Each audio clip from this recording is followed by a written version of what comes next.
Right, so if you've been with the channel since 2019, I think 2019 was when I stopped doing these. Either way, I haven't done something like this for a while. Marvel puts out these preview issues for, like, every month of comics, so I thought it'd be fun to just go through for the month of June, so the current month. Make this a monthly thing. So obviously, as the cover suggests, we're going to be getting a thing called Ultimate Invasion. Ultimate Invasion is the relaunch of the Ultimate Universe. Something that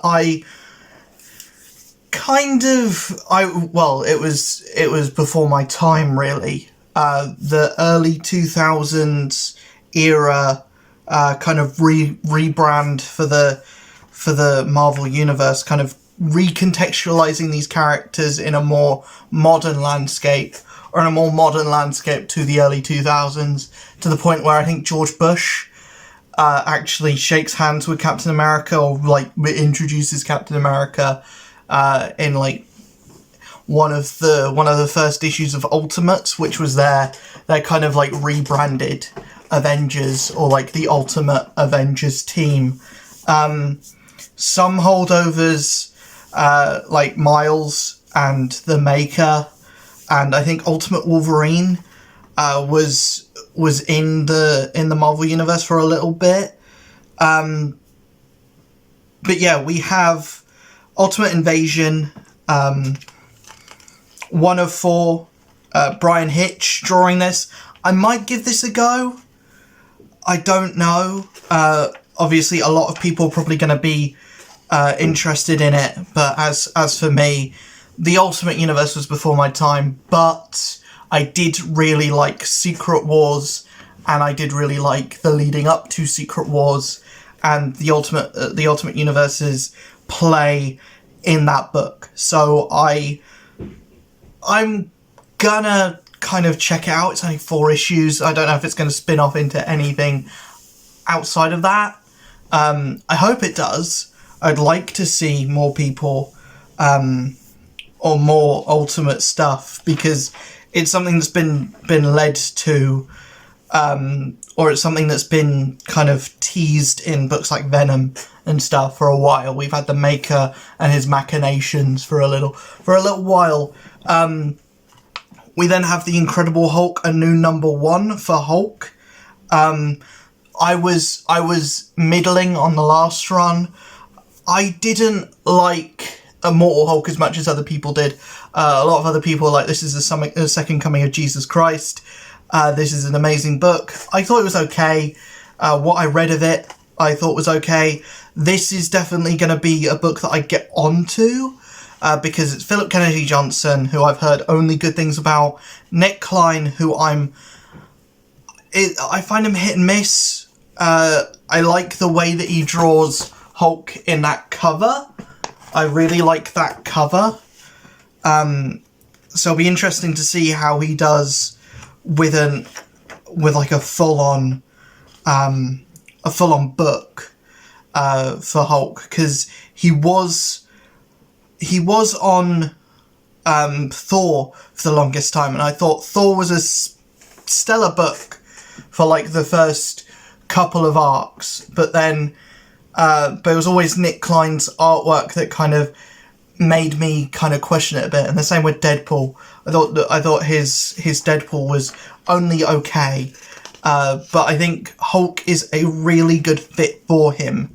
But this seems to be putting Hulk back in a horror setting. So it seems to be doing like Immortal Hulk again. I'm not sure if I'm fully on board or against it yet. I need to read the first issue before I make any kind of assumptions about it. But I like the concept of treating Hulk like a horror movie monster, or to treat him like the hero of a, like, to treat him like, because his origins are in, like, Dr. Jekyll, Mr. Hyde, the Frankenstein's monster kind of thing. So taking him back to that is really clever, and I really like the idea of doing that with Hulk. It's just, the Hulk stories that have always grabbed me are the ones where he's just fighting Abomination, or he's just fighting the leader. I like his rogues gallery, so I would like him to have the opportunity to fight his rogues gallery and not just give him more like Cthulhu-esque things to fight. We then have Black Panther. Black Panther, the last run I really liked. I liked where it ended off. This is Black Panther. This is T'Challa not being king, not being a citizen of Wakanda anymore, but he's trying to lay low. This is kind of like a stealth book or a street level Black Panther book, and that I really am interested in. I'm interested to see where this takes Black Panther. We then have a Loki miniseries. I probably won't be reading this unless it's super important to anything. I do like the cover. I do like that cover. I'm showing that because I probably won't be reading the book. But yeah, I'm not. I have no real vested interest in Loki as a character in comics. Whenever he shows up in a Thor comic, I'm happy to see him there, but I'm not really going to read a book about Loki. We then have Captain Marvel. Captain Marvel number 50. I don't know about this, to be honest. Am I super interested in Captain Marvel as a character? No. Have I been reading Captain Marvel? No. Probably not going to be. It's the final issue of the run anyway, so I'm not going to be reading that anyways. Scarlet Witch Annual number 1 starts off this new Contest of Chaos event, which will run through several annuals. It's a Contest of Chaos prelude. I don't know if I'm that interested. I don't really want to get into an event at the moment, especially an event that's outside of anything that I'm currently reading. Plus, Moon Knight is getting an event pretty soon, like July. So I'm going to talk about that when we do the July previews. But I don't want to get invested in an event when I already know that another book that I'm already reading is going to be getting an event pretty soon. We then have Avengers number 2. I've yet to read number 1, but I do. I have liked. I have liked a lot of Jed MacKay's work previously. Like I said, his Moon Knight run has been stellar. His Doctor Strange run, I'm going to talk more about that when I come to do my reviews for the week, which will be tomorrow. But when I do that, when I talk about Doctor Strange with that, it's only positives that I have for that second issue. Stellar, no notes. So yeah, I'm a big fan of Jed MacKay's work, what he's done for Marvel so far. None of his other book characters are showing up in this, which I think is great. We get to see his voice for the rest of the Marvel Universe, and his voice for characters that he hasn't written before. C.F. Miller, I'm always a fan of his work whenever he shows up in a book. I'm very happy to see him on a big book like Avengers. Yeah, I'm excited to get into that. Then I have Amazing Spider-Man. Do not care. He's fighting Dr. Octopus. Do not care. I've dropped Amazing Spider-Man. My whole thesis with Spider-Man and books I don't enjoy in general, I just don't pay for them. I just don't read them. Don't give them the time of day, because I will start reading Spider-Man when Zeb Wells leaves. I will start reading Spider-Man when there's a different writer on it, when there's a new #1. You know, I just cannot deal with that book. It's just so nonsensical. It's kind of boring. Nothing's happened since the first issue. We haven't had any answers that feel fulfilling. Spider-Man's acting completely out of character. Not necessarily out of character. It's just, it's a characterization of Spider-Man I don't like. And it's all of the things about Spider-Man that are bad. He's written almost to be a anti-Spider-Man kind of way, or an anti-Peter Parker. He's like, Zeb Wells has taken all of the worst aspects of Peter Parker's character and how he reacts to situations, and he's kind of gone full force with that. And also, killing off Miss Marvel is the single worst decision you could ever make on on any like big mainline book that is not Miss Marvel. Killing off Miss Marvel in a book that's not titled Miss Marvel, always going to be a bad decision, always going to annoy people, always going to frustrate people. But anyways, Deadpool has a new book, Deadpool Bad of Blood, issue 1 of 5. This is Rob Liefeld. If you're a big fan of the Rob Liefeld era, and how Rob Liefeld draws characters, how Rob Liefeld writes characters, if you like his voice for Deadpool, then probably pick this up. I'm Deadpooled out at the moment. I'm not reading his main book. I'm not reading that. So yeah, I'm kind of Deadpooled out for a while. Deadpool's one of those characters that you have to take in batches, and I can only take Deadpool in so many batches, and Rob Liefeld's Deadpool especially so. We then have Miles Morales' Spider-Man. It's a book I'm not reading, but I've heard good things. So if you are reading Miles Morales' Spider-Man, it is in the middle of an event at the moment, the Carnage Reigns event. And it's tying in with Red Goblin and Carnage, and the Carnage Reigns Omega. I'm not reading them, so can't talk that much about them. I have Groot #2 of 4, not reading it. I don't know. Warlock Rebirth issue 3 of 5, not reading it. I don't know. It's kind of funny that it's being written by Ron Mars and art by Ron Lim, so they found 2 Rons. So Ron. Then we got Guardians of the Galaxy issue 3. I have yet to pick up, or I've yet to actually read the previous 2 issues, so I'll talk more about that when I've read the other 2. I haven't yet. So Daredevil and Echo, I don't know, why does this book exist?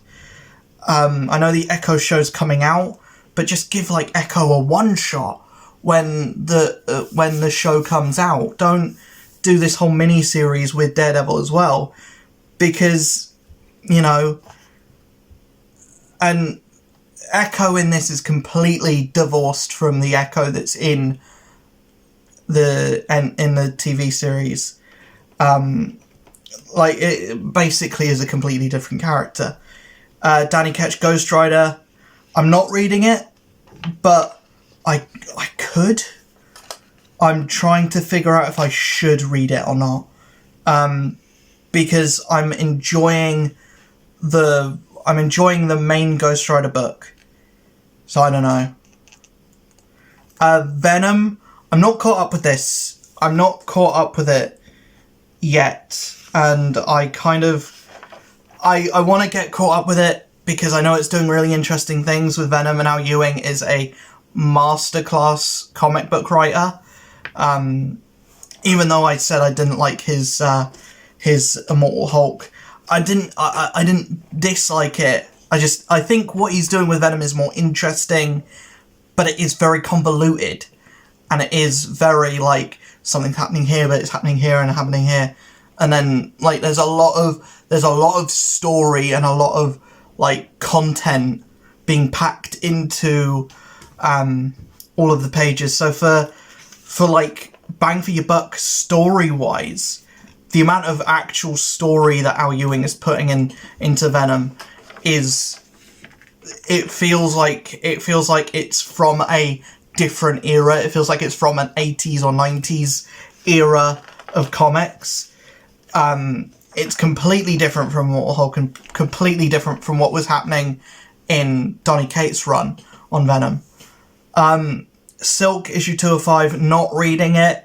I can't really speak too much on it. But if you are enjoying Silk, if you're a Silk fan, I think Sony thinks there's more Silk fans than there actually are, because they're talking about making a Silk movie. But then again, they'll make a movie about anyone at this point. Extreme Venomverse issue 3 of 5. Don't out-venom yourselves. I think that's going to be my thing. Don't do too much Venom, because it seems like there's a lot of Venom, but there's not enough Venom interest to go around. Edge of Spider-Verse issue 3 of 4.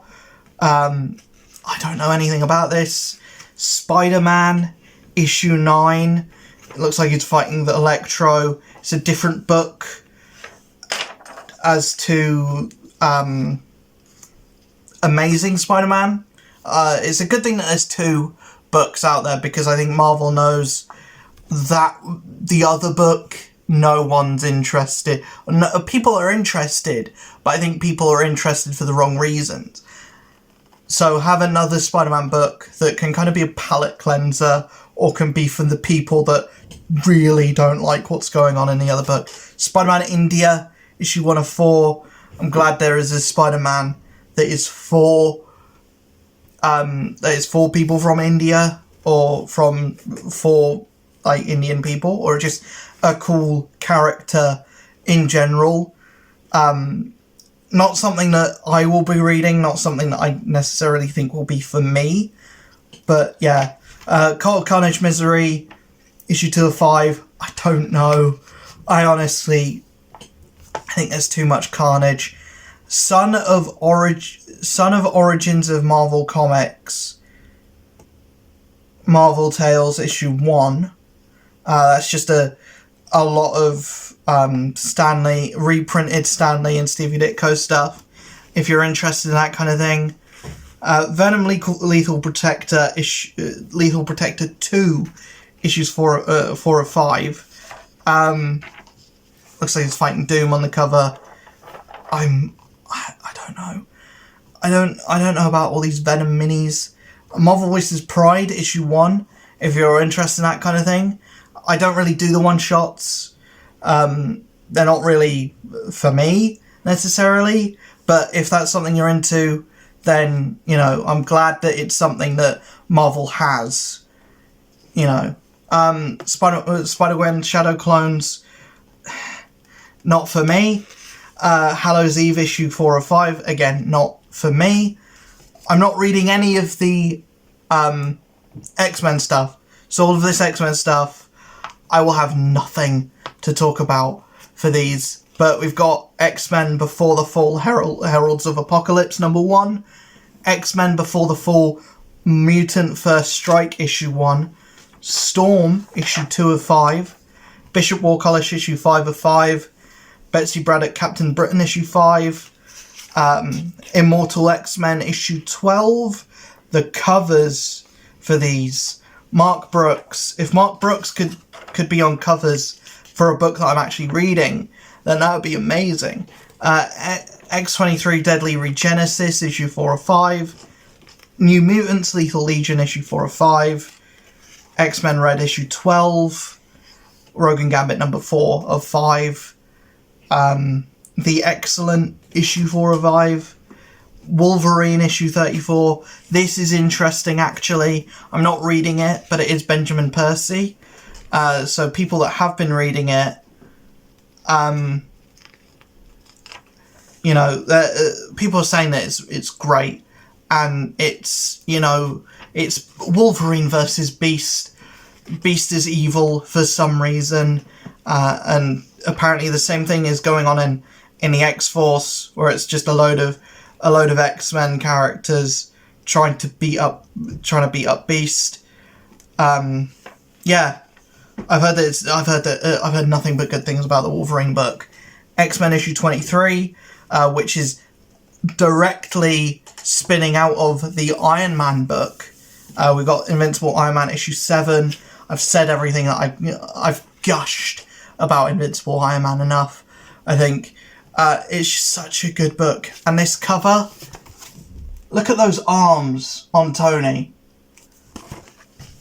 I don't think he needs an Iron Man suit.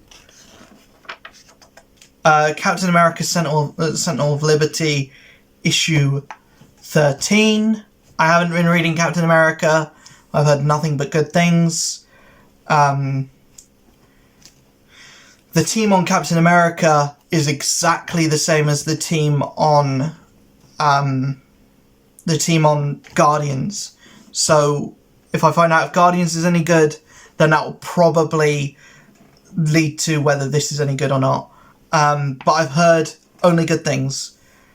Then I have Captain America Symbol of Truth issue 14.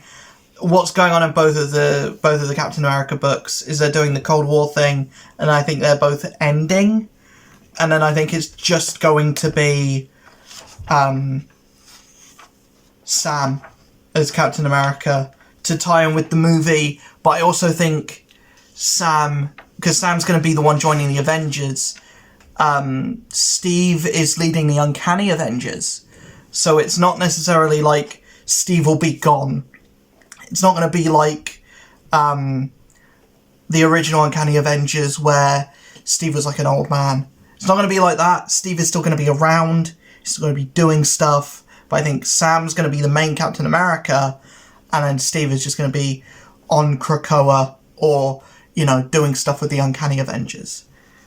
I Am Iron Man issue 4 of 5. I'm not reading it, but I haven't heard anything about it, I'm going to be honest.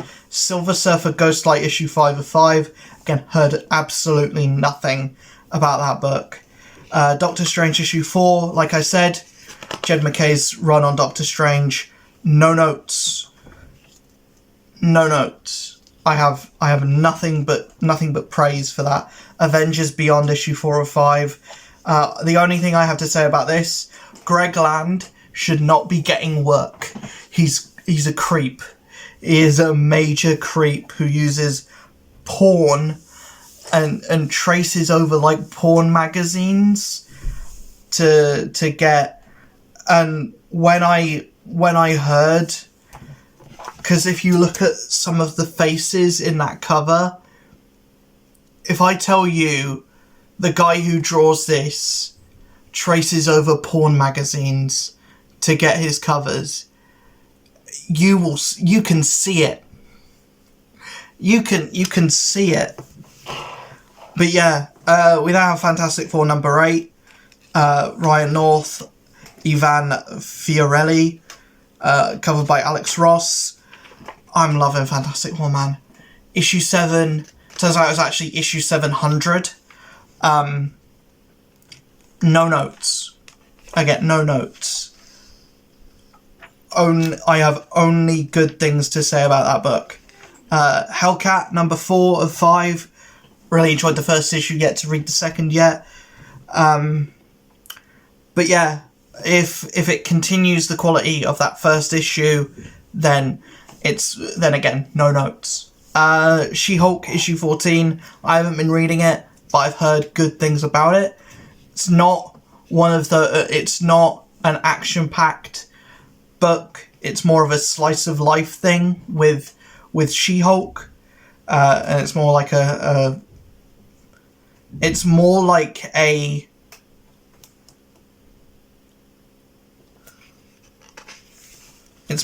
a dating book. It's more of a romance book, which is, going back to the parts of what Marvel used to do. So I'm glad that books like that exist for people that for people that like Marvel movies but don't necessarily want to read superhero stuff all the time. It's still a superhero book, but it's very much more of a more of a slice of life thing. Daredevil issue 12. I haven't been reading Daredevil. I know, I'm gonna just jump on with the new number 1.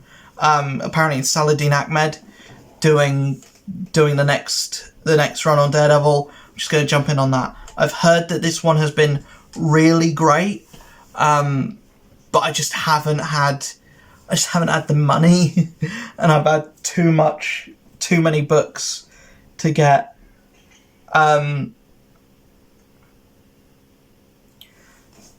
Bloodline Daughter of Blade issue 5. We're leading into a Blade mini, or a new Blade ongoing, actually. Interested to see where it goes, honestly.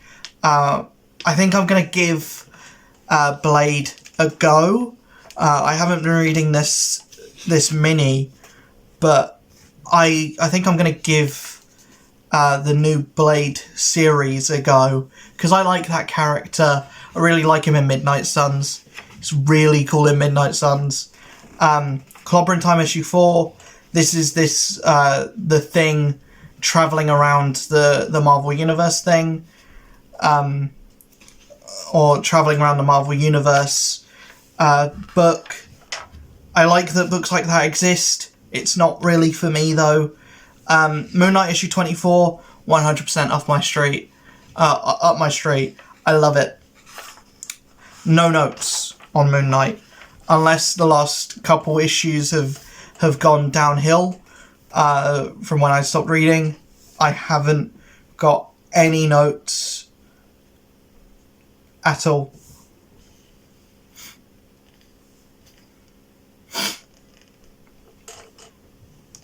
Cosmic Ghost Rider issue 4. I'm surprised that the character has had the legs that he has had. A lot of people like that character. I don't think I've ever picked up a Cosmic Ghost Rider book. Not my kind of thing. A bit too out there for me. Deadpool issue 8. Again, I think Deadpool has been a book that I need to take breaks on from time to time. So yeah, Ghost Rider number 15. I've been enjoying Ghost Rider. Basically, I think that this is doing what Immortal Hulk did for Hulk, for Ghost Rider, story-wise, not necessarily sales-wise, because that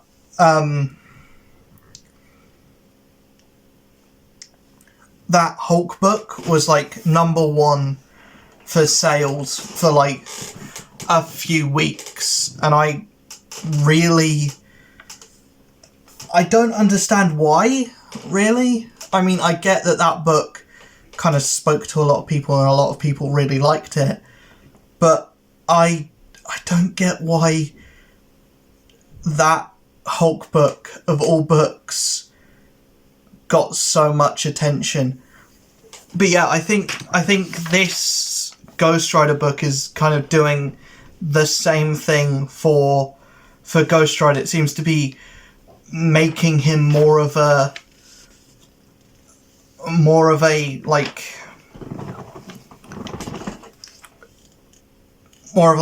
road trip across the United States, dealing with different supernatural things. The current arc is dealing with basically Johnny Blaze versus Danny Ketch, which has been done before, but I think what they're doing now is interesting. I just think it's a slow, at the moment, a slow burn, but if the build-up isn't worth it, then it's just slow, but hopefully the next issue, the build-up is worth it. We then have Thor issue 35. I haven't read this book for ages, and I was liking when Donny Cates was on it. Now Donny Cates is no longer on it. I don't know if I'm going to like it as much. I've heard that it's kind of slowed down a lot, and I don't know if I'm gonna stick with it or just start it back up again when Al Ewing takes over the book, because Al Ewing is kind of like I said, a master worker with comic book writing. He can kind of make any character engaging, and even though my personal opinion on Immortal Hulk was that it was okay, a lot of people really liked it. So we then have Planet of the Apes issue 3. I don't care that there's a Planet of the Apes comic. I really don't care about it. Predator 4, not reading it. Alien 3, I read that previous Alien book, and I thought it was fine for the first arc. The second arc really, really slowed it down, and I thought, this is not for me. I don't know who this is for, but yeah. We then have Darth Vader Black, White and Red, issue 3. I like that's a book that's out. I like that the Star Wars comics are happening. There seems to be a lot of them. Star Wars The Mandalorian Season 2, Issue 1. Fine. I'm fine that it exists. I have no reason to read that because I've seen the show. But yeah, I'm glad that it exists. Star Wars Yoda number 8. I don't know why Yoda has his own book, but he does. Star Wars Sana Staros, issue 5 of 5. Fine. Star Wars Return of the Jedi, The Empire, issue 1. What would you do if the Empire took over?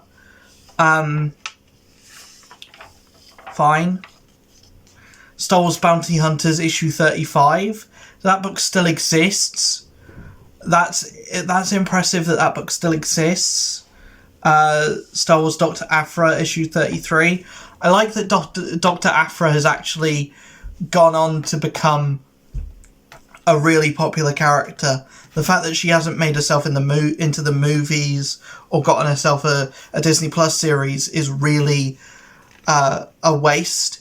The fact that Obi-Wan has got a Disney Plus series, the fact that Boba Fett got a Disney Plus series before Dr.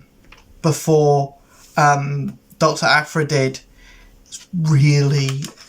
I think Dr. Aphra is the kind of character that Disney Plus was kind of made for, and that these Disney Plus series were made for, because I think she could be even more popular. Star Wars issue 35, not been reading it. I haven't read Star Wars for a while. Darth Vader issue 35, I've not read Darth Vader for a while either. Yeah, and then we have all of the trades coming out next month. Overall, I think the big things are Ultimate Invasion and probably Hulk, probably the new Hulk book. Everything else is just continuing on the stories that was going on. But yeah, things to look out for. Definitely any of the new number ones. Hulk number 1, Ultimate Invasion, probably the Black Panther new number 1. That looks very interesting as well. Just continue on with whatever books you've been reading at the moment. Guardians, you can probably still jump on if you haven't already. The new Loki number 1 for anyone that's interested in Loki. The new Deadpool mini. Avengers, you've still got plenty of time to jump onto Avengers if you haven't already. I think everything else is too far gone if you haven't already jumped on. Ghost Rider, you could probably get into trades. You could probably get this first trade of Iron Man as well. But yeah, June looks like it could be a very interesting month for Marvel, especially with bringing back the Ultimate Universe. I think that's definitely the biggest thing. There's not really much else happening in June.